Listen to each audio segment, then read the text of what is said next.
K 프랜차이즈. 우리 일상에서 때려야 뗄 수 없는 정말 거대한 존재죠. 근데요, 이 거인이 지금 발밑부터 위험하게 흔들리고 있다는 사실 알고 계셨나요? 오늘 그 균열의 정체를 한번 제대로 파헤쳐 보겠습니다. 자, 이 숫자 한번 보세요. 36만 514. 이게 바로 2024년 기준 우리나라 전국 프랜차이즈 가맹 점수입니다. 와, 정말 어마어마하지 않나요? 당장 우리 동네만 봐도 프랜차이즈 가게가 몇 개나 떠오르세요? 이 숫자 하나만 봐도 K 프랜차이즈가 우리 경제에 얼마나 깊숙이 들어와 있는지 그냥 바로 알 수 있습니다. 그런데 말이죠. 바로 다음 이 숫자를 보면 분위기가 확 달라집니다. 1070조 원. 이게 뭐냐면 사상 최대치를 찍은 자영업자 부채 총액이에요. 와, 36만 개가 넘는 매장, 그리고 1000조가 넘는 빚. 이 엄청난 대비, 바로 이 지점이 오늘 우리가 이야기할 문제의 가장 핵심적인 부분입니다. 아니, 이렇게 거대한 산업이 어떻게 이렇게 엄청난 빚더미 위에 서 있을 수 있는 걸까요? 이건 그냥 몇몇 나쁜 본사의 갑질 문제? 이걸로만 치부할 수가 없어요. 뭔가 산업 전체를 병들게 하는 아주 근본적이고 구조적인 문제가 있다는 강력한 신호인 거죠. 대체 그 뿌리 깊은 원인이 뭘까요? 자, 그럼 지금부터 K 프랜차이즈 시스템의 핵심 질병을 한번 진단해 보겠습니다. 모든 문제의 출발점이라고 할 수 있는 그 구조적인 결함부터 한번 들여다보죠. 프랜차이즈 수익 모델은요, 크게 두 가지로 나뉩니다. 먼저 왼쪽, 이게 바로 글로벌 스탠다드인 로열티 모델이에요. 이건 간단해요. 가맹점 장사가 잘 돼서 매출이 오르면 본사도 돈을 버는 구조. 말 그대로 한 배를 탄 운명 공동체인 거죠. 자, 그런데 오른쪽을 보세요.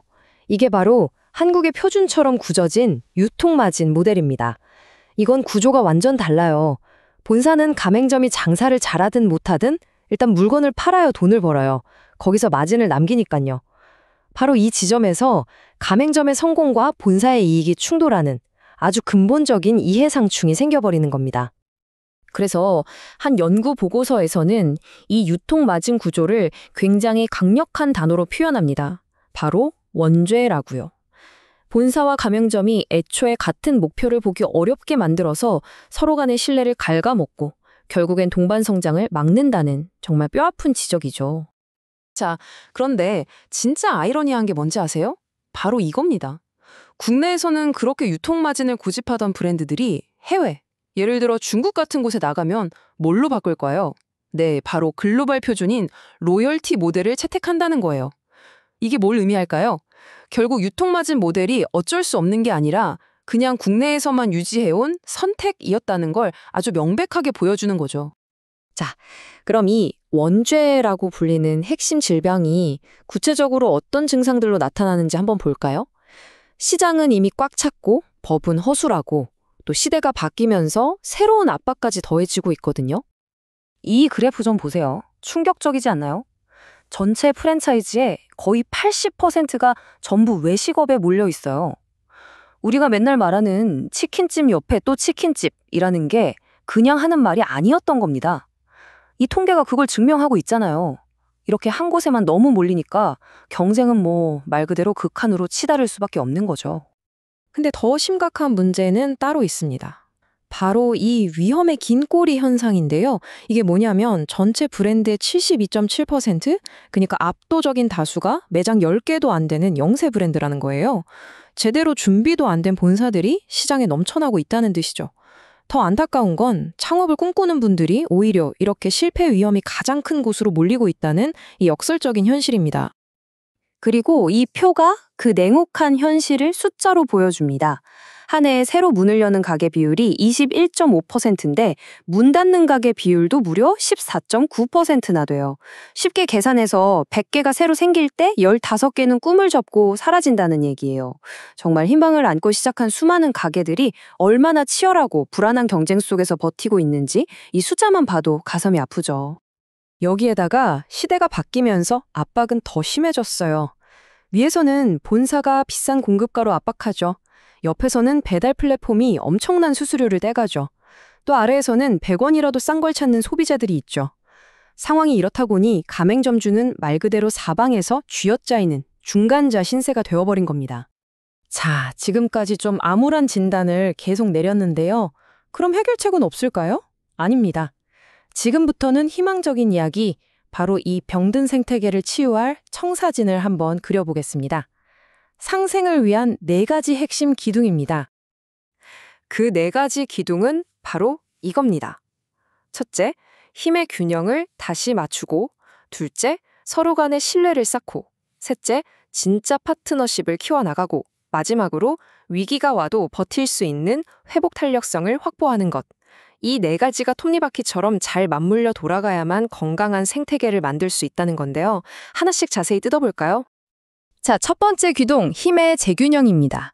핵심은 가맹점주 단체에 법적인 교섭권을 주자는 거예요.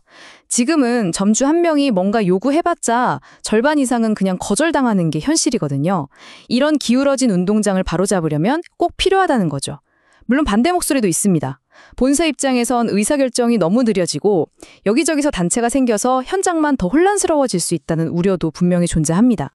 두 번째 기둥은 신뢰의 바탕이 되는 투명성입니다. 특히 미국 사례를 좀 볼 필요가 있는데요.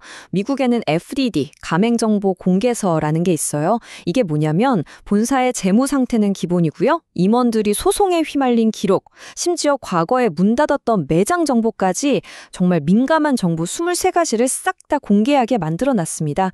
그래야 창업하려는 사람이 알고 선택할 수 있다는 거죠. 우리나라 정보공개서랑 비교해보면 그 정보의 깊이가 정말 차원이 다릅니다. 세 번째 기둥은 자율 규제입니다. 무조건 법으로만 억누를 게 아니라 기업들이 스스로 문제를 풀게끔 유도하자는 거죠. 아주 좋은 예시가 세븐일레븐인데요. 여기서 만든 자율조정위원회가 무려 95.6%의 합의율을 기록했대요. 밖에서 해결하는 것보다 훨씬 효율적이었던 거죠. 핵심은 이겁니다. 이렇게 스스로 문제를 잘 해결하는 모범 기업한테는 정부조사 면제 같은 확실한 당근, 즉 인센티브를 주자는 겁니다. 마지막 4번째 기둥, 바로 회복 탄력성입니다. 이건 뭐냐면요. 맨날 문제 터지고 나서야 돈 빌려주는 이런 사후약방문식 지원은 이제 그만하자는 거예요.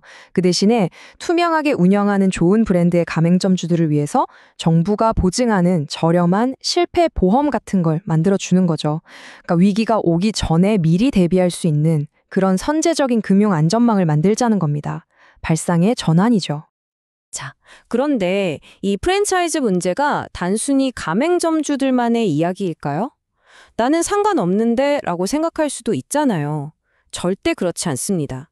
이 문제가 왜 우리 모두에게 중요한지 그 시야를 한번 넓혀보겠습니다. 프랜차이즈 산업은요, 우리 한국 경제의 약한 고리를 그대로 비춰주는 확대경과도 같아요. 정말 수많은 사람들이 이 프랜차이즈라는 문을 통해서 자영업 시장에 뛰어들잖아요. 그렇기 때문에 이 시스템이 한번 흔들리면 그 충격은 고스란히 수많은 소상공인들에게 집중되고 결국 우리 사회 전체를 위협하게 되는 겁니다. 그러니까 이 문제를 푸는 건 단순히 한 산업을 살리는 걸 넘어서 우리 경제 전체의 안전판을 만드는 일이나 마찬가지예요.